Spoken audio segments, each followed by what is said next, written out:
How do scientists make valid conclusions from their data? Well, today in science, we're going to find out by examining what a claim, evidence, and reasoning is. Claims are inferences that answer your original question. A claim can be made in one sentence. Evidence.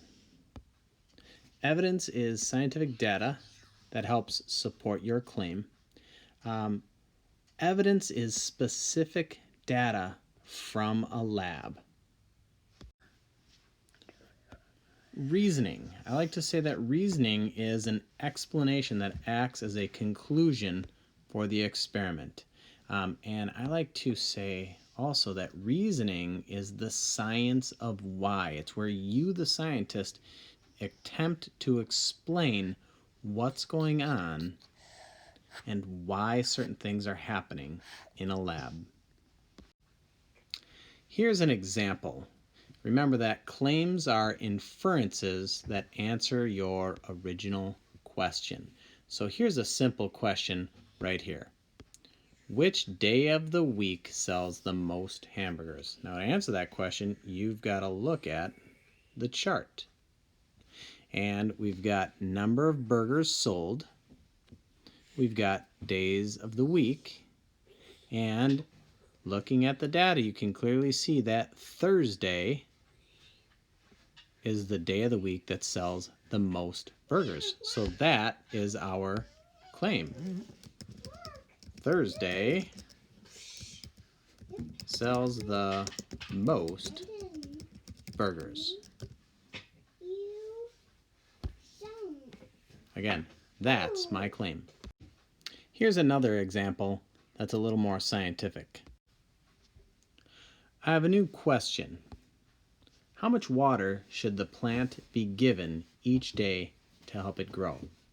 Now for this example, I've actually made a claim already, a statement that attempts to answer the question. The plants grow the best when they are given 7 milliliters of water. Now what we have to take a look at is what evidence supports that claim. Now remember that evidence is specific data from the lab. So anytime you see a graph, that's specific data from the lab. And if we take a look at growth in inches and daily amount of water, we can see that plant number 4 grew the tallest, and plant number 4 was given 7 milliliters of water. So our evidence that supports our claim is right here. Now that we've looked at the claim and we supported that claim with evidence, we've got to get into the scientific reasoning. Now up here I said that reasoning is the explanation that connects your claim to the evidence, but really what I'm trying to get you to see is it's the science of why. Why is 7 milliliters of water the best?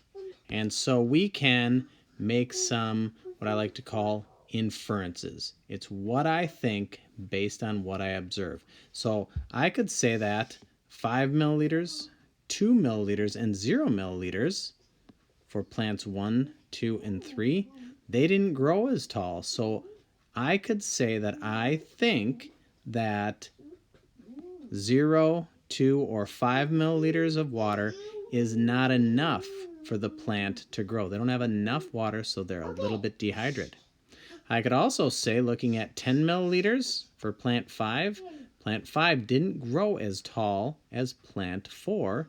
So plant 5, I could say, is too much water. The plant perhaps got a little bit waterlogged, and 7 milliliters seems to be the best amount of water based on our data.